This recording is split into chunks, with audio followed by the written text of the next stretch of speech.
नाश्ते की मेज पर एक भारी खामोशी पसरी थी। यश के सामने रखी प्लेट अछूती थी। उसकी माँ ने बहुत ही मृदु मगर जांचते हुए स्वर में कहा, उस बच्चे को भी बुला लेते, वो भूखा होगा। नहीं माँ, उसे मैं बाहर ले जा रहा हूँ। कुछ नए कपड़े दिला दूंगा और वहीं कुछ खिला दूंगा। यक्ष ने नजरें चुराते हुए उत्तर दिया। तभी उसके पिता का स्वर गूंजा, कठोर और सीधा। तुम रात रात भर कहाँ रहते हो यक्ष? और ये लड़का कौन है? पापा, दरअसल मैं अपना खुद का बिजनेस शुरू करना चाहता हूं। यक्ष ने बड़ी चतुराई से बात घुमाने की कोशिश की। बेटा, मां कुछ कहना चाहती थी, पर सूरज गेरा ने उन्हें बीच में ही रोक दिया। तुम सूरज गेरा के बेटे हो यक्ष, एसजी एंटरप्राइजेस के वारिस। तुम्हें किसी और बिजनेस की क्या जरूरत? वही तो पापा, मैं आपकी तरह एक सेल्फ मेड मैन बनना चाहता हूं, यक्ष ने दृढ़ता से कहा। दोनों पति पत्नी ने एक दूसरे की ओर देखा। आंखों ही आंखों में एक मूक संवाद हुआ। उन्हें समझ आ रहा था कि दाल में कुछ काला है। एडमिन हेड ने पहले ही सूरज गेला को इतला कर दी थी कि जिस जगह गणपत का मर्डर हुआ था वहां यक्ष की गाड़ी देखी गई थी, पर उस वक्त दोनों ने खामोश रहना ही बेहतर समझा। सन्नाटे को तोड़ते हुए यक्ष ने अपना अगला पत्ता फेंका। मैं अब एक अलग अपार्टमेंट में रहना चाहता हूं। बेटा, मां के स्वर में विरोध और ममता घुली थी। नहीं मां, प्लीज, मुझे अपने पैरों पर खड़ा होना है, यक्ष ने लगभग विनती करते हुए कहा। सूरज गेरा एक मंजे हुए खिलाड़ी थे। उन्हें याद था कि कैसे कल ही उन्होंने यक्ष को आग की लपटों से बाहर निकाला था। चंद पलों की देरी होती तो वो अपने बेटे को खो चुके होते। यक्ष कुछ तो छिपा रहा था, पर वे ये भी जानते थे कि इस वक्त उसे रोकना नामुमकिन है। ठीक है बेटा, सूरज गेरा का स्वर आदेशात्मक था। अपना अपार्टमेंट देख लो और जो बिजनेस करना है करो। ये आप क्या कह रहे हैं? मां ने हतप्रभ होकर विरोध किया, पर सूरज ने हाथ के इशारे से उन्हें शांत कर दिया था। यक्ष जानता था कि उसका ये फैसला अपनों से दूर जाने का नहीं, बल्कि उन्हें सुरक्षित रखने का था। उसका अपना शरीर अब उसका नहीं रहा था। उसके भीतर डार्कवेल का वो साया पल रहा था जिसका कोई भरोसा नहीं था।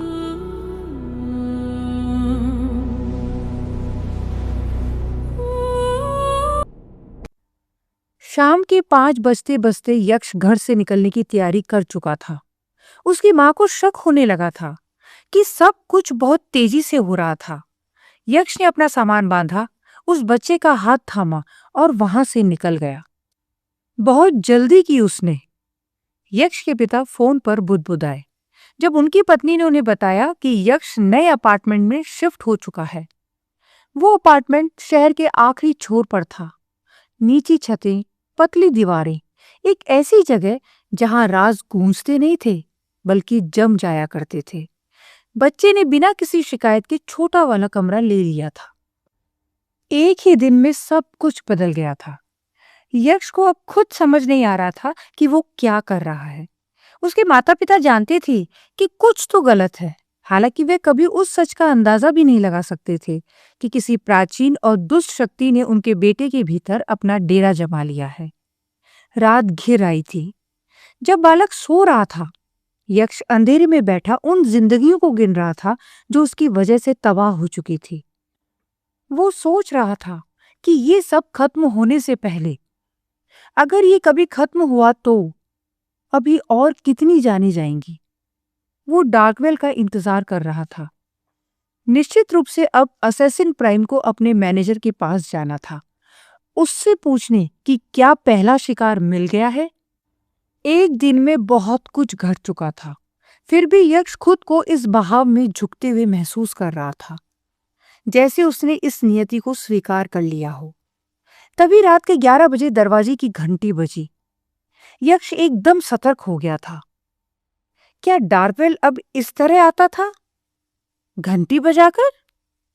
उसने दरवाजा खोला। सामने कोई अंधेरा नहीं था। वहां उसकी गर्लफ्रेंड खड़ी थी, एक सफेद नाइटी में लिपटी हुई, जो मासूमियत नहीं, एक आमंत्रण थी। कॉरिडोर की मध्यम रोशनी और उसके कामुक भाव ऐसे थे जो यक्ष क्या किसी को भी पिघला थे।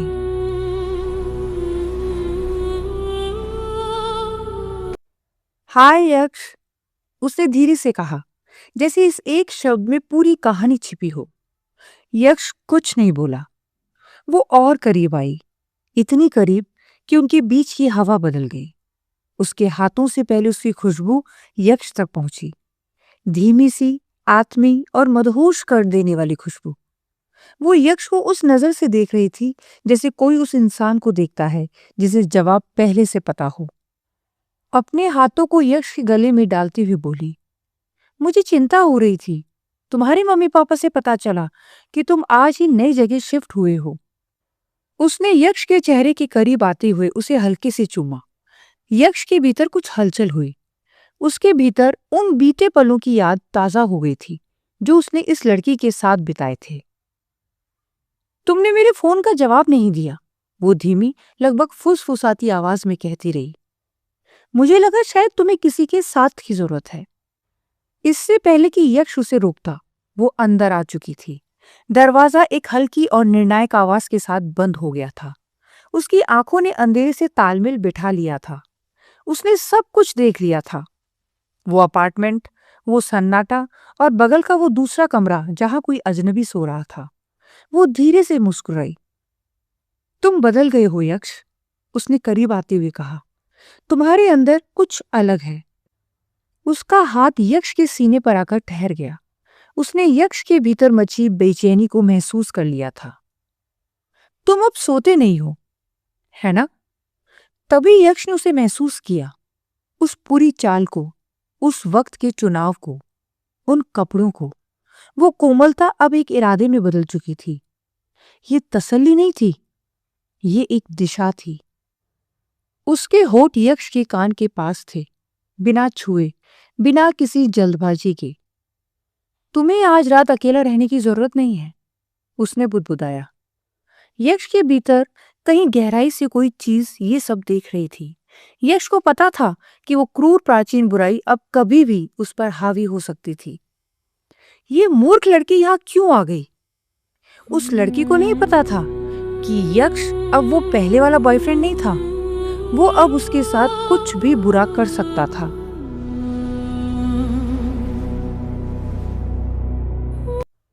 वो कमरा एक रेशमी जाल की तरह था, जिसकी परछाइयां किसी मरते हुए दिल की आखिरी धड़कनों की तरह धीरे धीरे स्पंदित हो रही थी। वो कमरे में दाखिल हुई, अपने साथ इत्र की एक ऐसी गंध लेकर जो मदहोश भी कर दे और किसी को भी काम वासना से भर दे। वो खुशबू आमंत्रित नहीं कर रही थी, बल्कि मजबूर कर रही थी। जब उसके होठ यक्ष के होठ से मिले तो वो हिला तक नहीं। वो डर और पहचान से तराशा गया एक पत्थर बन चुका था। ये जड़ता वासना की वजह से नहीं थी, बल्कि उस कृत्य की याद थी जो उसने कुछ रात पहले उसके साथ किया था। उसने उसे निर्वस्त्र करके ठंड में बाहर निकाल दिया था। अब वो वापस आ गई थी, पूरी दया और जहर के साथ। उसके चुंबन में शायद प्रेम कम और उसकी बर्बादी की मिलावट ज्यादा थी। परंतु यक्ष उस लड़की से नहीं घबरा रहा था। वो उसके लिए चिंतित था, क्योंकि यक्ष के भीतर जो था वो उस लड़की के साथ कुछ भी कर सकता था। वो किसी भी वक्त आ सकता था। यक्ष को हालांकि अब तक समझ नहीं आ रहा था कि डार्कवेल आया क्यों नहीं। वो किस बात का इंतजार कर रहा था। चिंता मत करो यक्ष, वो उसकी गर्दन के पास फुसफुसाई। उसकी आवाज शब्दों के बीच रेंग रही थी। मैं तुमसे इतना प्यार करती हूं कि खुद को रोक नहीं पाई। वो अपने ही शरीर के भीतर एक साए की तरह खड़ा था। मुझे पता है यक्ष, उस रात तुम पर किसी चीज ने कब्जा कर लिया था।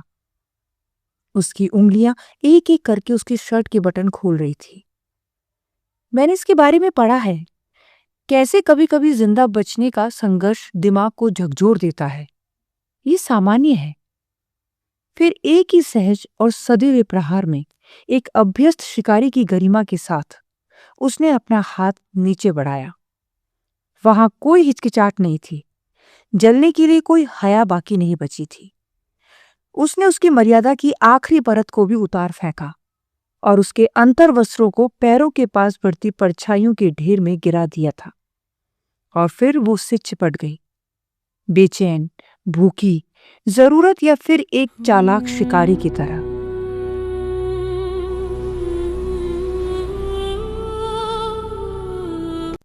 यक्ष ने डार्कवेल के उस काले ज्वार का इंतजार किया। वो प्राचीन बुराई कभी भी प्रकट हो सकती थी। वो उसके भीतर की गहराइयों से कब उठेगी, इसका निर्धारण यक्ष नहीं, वो चेतना करती थी। वो लड़की निर्वस्त्र यक्ष की बाहों में थी। यक्ष के भी सारे कपड़े उस लड़की ने खोल दिए थे। वो अंधेरा साया अब कभी भी आ सकता था, परंतु यक्ष की सोच के विपरीत आज वो साया शायद प्रकट होने के मूड में नहीं था। यक्ष और उसकी गर्लफ्रेंड एक दूसरे की बाहों में थी और शायद आज रात वो अंधेरा बस देखता रहेगा, खामोश और धैर्यवान। दो जिस्म इस वक्त एक दूसरे की पनाहों में थे और जल्द ही दोनों एक दूसरे में विलीन हो गए। परंतु शायद यक्ष के मन ही मन कुछ चल रहा था। वो अपनी गर्लफ्रेंड के साथ निर्वस्त्र बिस्तर पर था, परंतु उसके मन में डार्कवेल की वो बातें घूम रही थी कि ये स्त्री उसके लायक नहीं है, ये केवल उसकी दौलत के पीछे है। एक पल के लिए यक्ष ने उस दुरात्मा की बात को सुनने से इनकार कर दिया। उसने उस सुंदर जिस्म को देखा और वो दूधिया जिस्म उसे आकर्षित करने लगा। उसने सब कुछ भूलकर इस पल में अपने आप को झोंक देने का विचार कर ही लिया था। तभी उस लड़की ने धीमे से फुसफुसाते हुए पूछा, वो लड़का कौन है जो इस वक्त पास वाले कमरे में सो रहा है? यक्ष के हाथ एक पल को रुक गए। उसके भीतर एक संदेह की बिजली कौंधी। क्या ये लड़की केवल उस बच्चे का सुराग लेने यहां आई थी? क्या डार्कवेल की वो चेतावनी सही थी कि हर कदम के पीछे कोई गहरा प्रपंच छिपा है? क्या हुआ? तुम रुक क्यों गए? मैंने तो बस यूं ही पूछ लिया था। वो फिर से उसे मदहोश कर देने वाले कामुक स्वर में बोली, मानो उसकी जिज्ञासा नितांत स्वाभाविक हो। यक्ष एक पल के लिए खामोश रहा, जैसे अपने भीतर के द्वंद को शांत कर रहा हो। फिर वो मुड़ा और उसकी आंखों में झांकते हुए बोला, नहीं, तुम्हें पूरा सच जानने का अधिकार है। ये सुनते ही उस लड़की के चेहरे पर एक गहरी विजयी मुस्कान तैर गई। उसे विश्वास हो गया कि दुनिया का कोई भी पुरुष स्त्री के रचे मायाजाल से खुद को नहीं बचा सकता। नारी के पास वो आदिम शक्ति है जो पत्थर के सीने से भी सच को उगलवा सकती है। उसे लगा कि शिकार अब उसके जाल में पूरी तरह फंस चुका है।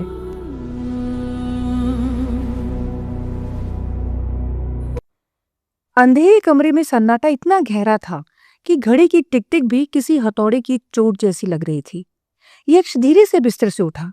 उसके चेहरे पर एक बर्फीली स्थिरता थी। उसने बेरुखी से अपने कपड़े पहने, मानो वो अपने शरीर पर एक कवच चढ़ा रहा हो। मुझे इकरार करना है। उसके शब्द नपे तुले और धारदार थे। कैसा इकरार?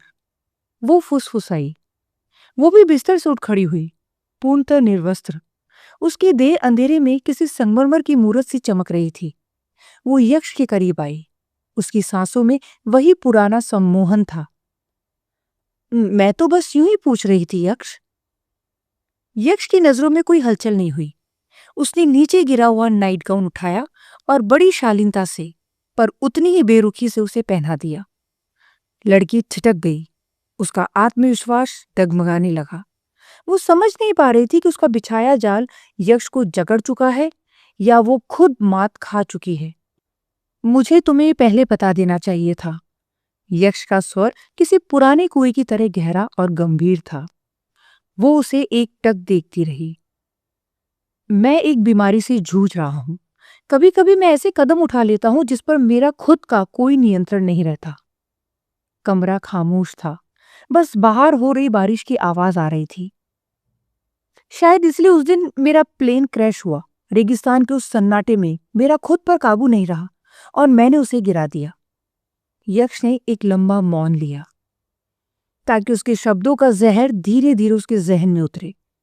और फिर उस दिन, जैसे मैंने तुम्हें बिना कपड़ों के कमरे से बाहर निकाल दिया था। लड़की की सांसें तेज होने लगी थी। वो अब यक्ष की आंखों में छिपे उस पागलपन को पढ़ने की कोशिश कर रही थी। ऐसे ही एक दिन यक्ष ने अपनी बात जारी रखी।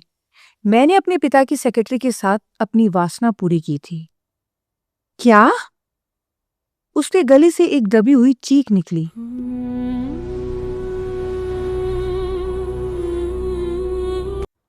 हाँ, और एक बार नहीं, कई बार।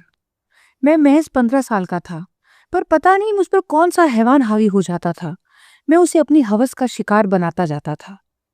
यक्ष खिड़की के पास गया और बाहर पसरे उस गुनहगार शहर को देखने लगा। फिर वो मेरे बच्चे की मां बन गई।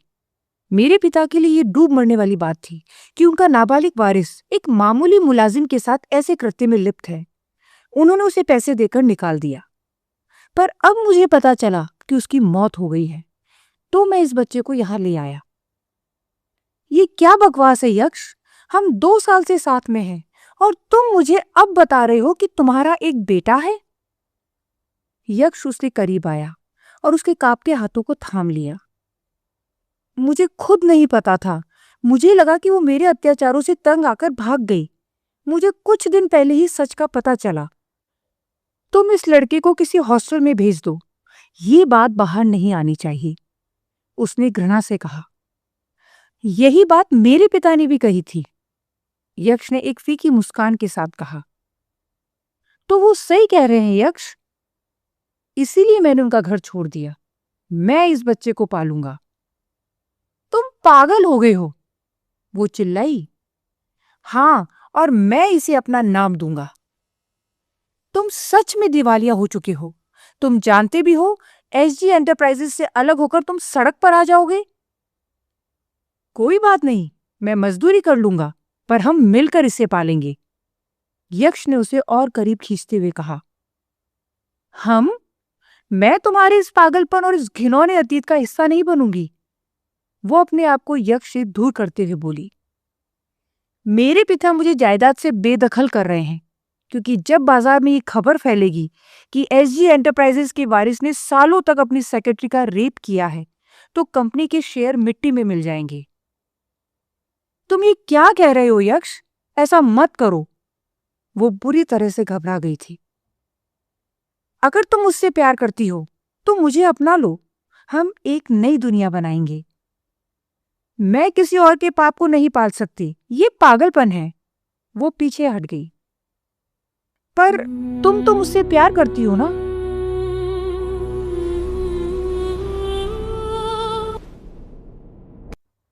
मुझे तुम्हारी इस गंदे सच का पता नहीं था। मैं यहां तुम्हारी मां के कहने पर आई थी। उन्हें इस लड़के का सच जानना था। वो लड़की उस कमरे की ओर इशारा करते हुए बोली, जिसमें वो 10 वर्ष का बालक सो रहा था। यक्ष के होठों पर एक गहरी अंधेरी मुस्कान खिंच गई। मेरी मां को इस सच्चाई का पता है। क्या? वो सिर्फ ये चाहती है कि मुझे कोई लड़की मिल जाए ताकि दुनिया को बता सके कि मैं एक आदर्श वारिस हूं। तो तुम क्यों पागलपन कर रहे हो? इस लड़के को किसी भी अनाथ आश्रम में भेज दो, हम आराम से जिंदगी काटेंगे। नहीं, ये मेरा बेटा है, मैं इसको पालूंगा। तुम मेरा साथ दो। एसजी एंटरप्राइजेस ना सही तो ना सही। यक्ष एक पल के लिए रुका, फिर बोला, क्या तुम मेरा साथ दोगी? यक्ष, मैं पागल नहीं हूं, मैं जा रही हूं।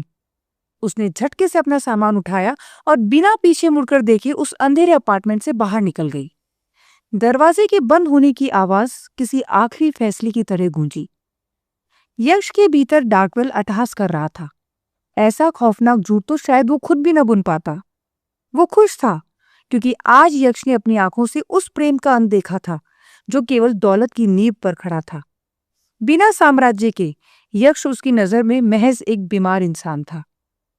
अंधेरे में खड़ा यक्ष अब पूरी तरह बदल चुका था। भावनाओं का आखिरी कतरा भी सूख चुका था। डार्कवेल जानता था अब असैसिन प्राइम के जन्म का समय आ गया था। एक खूनी दास्तान लिखे जाने के लिए कलम तैयार थी।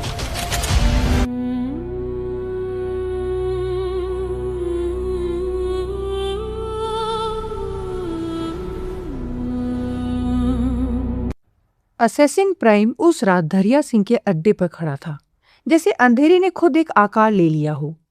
घड़ी ने 2 बजने की गवाही दी और सन्नाटा इतना गहरा था कि सांस लेना भी एक अपराध लगी।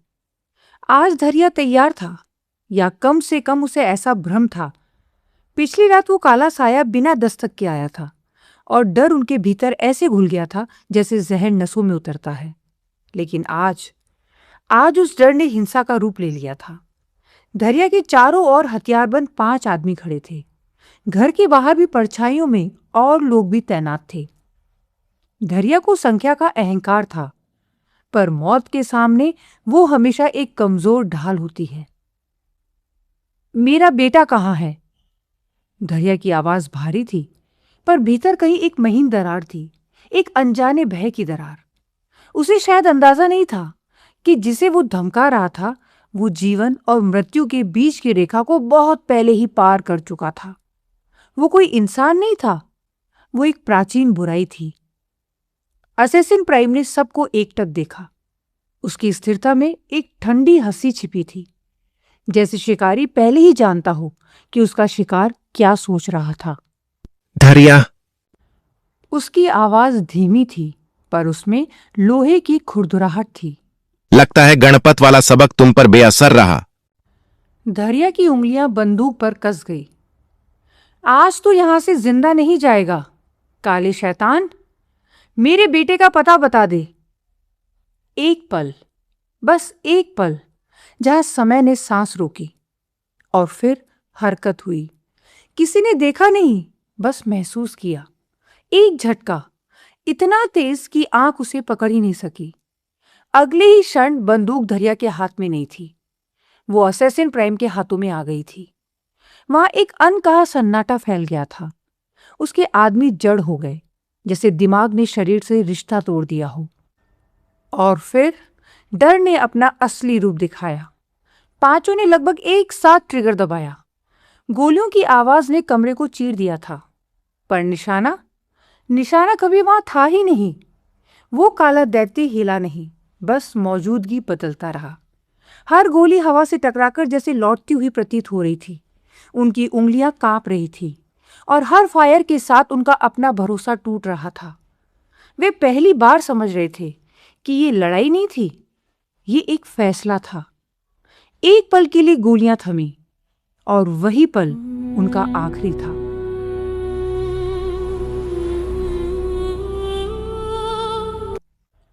असेसिन प्राइम ने उसी बंदूक से, जो अभी कुछ क्षण पहले दरिया के हाथ में थी, 5 बार ट्रिगर दबाया। 5 सटीक गोलियां, कोई जल्दबाजी नहीं, कोई गुस्सा नहीं, सिर्फ एक ठंडी गणितीय निश्चितता। आवाज गूंजी और तुरंत मर गई। 5 शरीर धीरे धीरे जमीन पर गिरे, जैसे किसी ने अदृश्य धागे काट दिए हों। और फिर सन्नाटा लौट आया, इस बार हमेशा के लिए। दरिया सिंह धीरे धीरे घुटनों के बल बैठ गया, जैसे खुद गुरुत्वाकर्षण ही उसके खिलाफ हो गया हो। उसके हाथ ठंडी कंक्रीट से टकराए। वो आवाज किसी भी गोली की आवाज से ज्यादा गूंज उठी, जो इससे पहले चली थी। हवा में बारूद, जंग और डर की गंध घुली हुई थी। एक ऐसी जगह जहां चीखों ने अभी अभी समझा था कि उनका कोई जवाब नहीं मिलेगा। कृपया, दरिया ने कहा। उसकी आवाज टूटी, एक ऐसे भय से जिसने उसकी सारी गरिमा छीन ली थी। वो कोई छोटा आदमी नहीं था। दरिया सिंह ने चुनाव खरीदे थे, घोटालों को दफन किया था, कईयों के नाम मिटा दिए थे। वो तय करता था कि कौन उसकी बस्ती में खाना खाएगा और कौन भूखा रहेगा। आज रात वही हस्ती हवा में ऐसे कांप रही थी जैसे कोई मरता हुआ कीड़ा हो। उसकी आवाज जो उस बस्ती में लोगों की रूह तक को कपा देती थी, अब वो खुद ऐसे कांप रही थी जैसे हर बची कुची इज्जत उससे छीन ली गई हो। मेरा बेटा, वो किसी तरह बोल पाया। उसे कुछ नहीं पता। सब ले लो, मेरी जिंदगी, मेरा साम्राज्य, बस उसे जीने दो। 10 मीटर दूर एक परछाई स्थिर खड़ी रही। असेसिन प्राइम ऐसे खड़ा था जैसे वो खुद अंधेरों से तराशा गया हो। उसका वाइजर काले पत्थर जैसा था, जिसमें सिर्फ कमरे की बुझती हुई चिंगारियां प्रतिबिंबित हो रही थी। उसकी 2 लाल आंखें यांत्रिक भूख से चमक रही थी, शिकारी आंखें जिन्हें कभी संदेह ने नहीं छुआ था। दरिया। असेसिन की आवाज गूंजी, कंकड़ और लोहे की तरह भारी। मुझे लगता है तुम अभी भी इस बदलाव की गंभीरता को कम आंक रहे हो।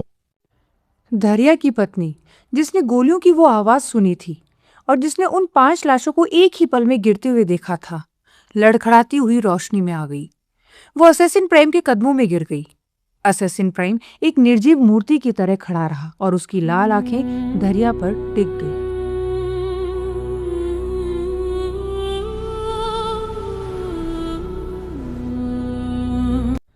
उसकी नजर दरिया की पत्नी पर गई। वो उसके पैरों में गिरी हुई थी, बिखरी हुई, पर अब भी उम्मीद से चिपकी हुई। शांत रहो। उसकी आवाज ठंडी थी, लगभग निर्जीव। तुम्हारा बेटा सुरक्षित है, वह निर्दोष है, और मैं निर्दोषों को बेवजह नहीं मारता। वो फिर दरिया की ओर मुड़ा, धीरे नपे तुले अंदाज में। तुम्हें तुम्हारा कमीशन मिलेगा, इसे दया समझो। तो मेरा बेटा? दरिया ने ऊपर देखा। आंखों में पहली बार सत्ता नहीं, सिर्फ विनती थी। असैसिन प्राइम की लाल दृष्टि क्षण भर के लिए उसकी पत्नी पर ठहर गई। वह सुरक्षित है और एक बेहतर जिंदगी जिएगा, यह मेरा वादा है। एक हल्की खामोशी फैली, भारी पर अजीब तरह से स्थिर। अगर वह यहां रहता, उसने आगे कहा, तो शायद तुम्हारी तरह ही एक दिन अंधेरे का हिस्सा बन जाता, गुमनाम और हिंसक, और अंत में एक मुठभेड़ में मारा जाता। उसकी आवाज में कोई क्रूरता नहीं थी, बस एक ठंडी सच्चाई थी जो किसी चाकू से भी ज्यादा गहरी कटती है। अब वो वैसी जिंदगी जिएगा जिसका सपना हर मां बाप देखते हैं। दरिया की पत्नी ने पहली बार उसे बिना डर के देखा। वो अब भी वही दैत्य था, काला, निर्दयी, भयावह। लेकिन उस क्षण उसके भीतर कुछ और भी था, कुछ ऐसा जो समझ से परे था और शायद भरोसे के करीब। पर ऐसा क्यों, वो नहीं जानती थी। पर एक मां का दिल झूठ नहीं बोलता। असैसिन प्राइम ने वो बदलाव देख लिया था। मैं तुम्हें उससे मिलवाऊंगा, उसने शांत स्वर में कहा। पर एक शर्त है। दरिया और उसकी पत्नी दोनों चौंक गए, डर और उम्मीद के बीच झूलते हुए। तुम उससे इस अंधेरे में वापस नहीं लाओगे? शब्द साधारण थे, पर उनका भार अंतिम था। दोनों ने उसे देखा एक लंबे समय तक, और बिना कुछ कहे एक वादा कर दिया। उसी क्षण वो दैत्य उन्हें देवता सा लगा, वो जिसने कुछ ही मिनट पहले उनके अपने लोगों को बिना पलक झपकाए खत्म कर दिया था, अब एक अजीब अनकही दया का प्रतीक बन गया था। मैं कल आऊंगा। उसकी आवाज ठंडी थी, लगभग निर्जीव। मेरा पहला क्लाइंट तैयार होना चाहिए। और फिर वो मुड़ा। कोई जल्दबाजी नहीं, कोई नाटकीयता नहीं, बस कुछ कदम, और वो दरवाजे के पार जा चुका था। अगले ही पल वो अंधेरे में घुल चुका था, जैसे वो कभी था ही नहीं। सिर्फ उसकी मौजूदगी की एक ठंडी परछाई अब भी हवा में तैर रही थी।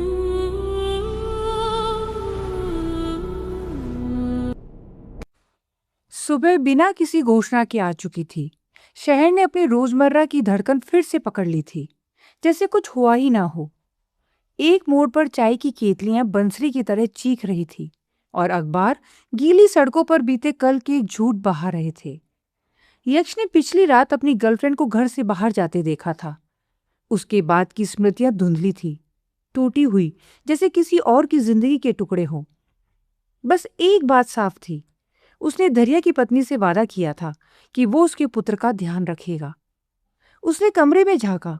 10 साल का वो लड़का चुपचाप बैठा था, भूखा, स्थिर, जैसे इंतजार करना भी भूल चुका हो। यक्ष को याद आया कि उसने उसके लिए कुछ बनाया ही नहीं था। घबराहट में उसने फोन उठाया, नाश्ता ऑर्डर किया, और फिर उसी स्क्रीन पर खबरें चलाने लगा। अब उसे अपने ही कर्मों को समझने के लिए समाचारों का सहारा लेना पड़ता था। हेडलाइंस चीख रही थी, दरिया सिंह का गैंग खत्म हो चुका है, मिटा दिया गया था। 2 रातें, 2 बादशाह गिरे, पहले गणपत और अब दरिया के सभी लोग। अंडरवर्ल्ड से हिल नहीं रहा था, वो छिपने की जगह ढूंढ रहा था। एक खामोश डर पुलिस चौकियों से लेकर गली कूचों तक फैल चुका था, जैसे शहर में कोई भूत घूम रहा हो और उसे राजाओं का शिकार पसंद हो। सबसे बड़ा सवाल यही था कि दरिया को जिंदा क्यों छोड़ा गया। यक्ष ने अनायास ही अपने शरीर को छुआ। घाव अब भी था, गहरा, सजीव। शायद पिछली रात कोई गोली उसके भीतर उतरी थी, लेकिन डार्कवेल ने उसे मरने नहीं दिया, न थकने दिया, न रुकने दिया। अचानक एक याद कौंधी। वो तेजी से अपनी कार की ओर भागा। कार बाहर ही खड़ी थी। इस अपार्टमेंट में उसके हिस्से कोई पार्किंग नहीं थी। उसने डिक्की खोली और ठिठक गया। अंदर हथियारों का जखीरा था। यादें लौटने लगी, धुंधली मगर तीखी। कैसे उसने सिर्फ नसों पर सटीक दबाव डालकर गणपत के आदमियों को बेहोश किया था। कैसे धैर्य के लोगों को मौत की नींद सुलाने के बाद उसने उनके हथियार छीन लिए थे। अब उसे समझ आने लगा था, जब डार्कवेल के नियंत्रण में वो असैसिन प्राइम बनता है तो क्या करता है। यादें अब पूरी नहीं मगर पर्याप्त थी। शायद वो धीरे धीरे उसी अंधेरे में ढल रहा था जिसमें डार्कवेल उसे बदलना चाहता था। और सच्चाई ये थी कि असैसिन प्राइम को इन हथियारों की जरूरत ही नहीं थी। वो नसों के एक स्पर्श से हत्या कर सकता था। ऐसे तरीके जिनके बारे में शायद ही किसी और को पता हो। असैसिन प्राइम जैसा कोई और था ही नहीं।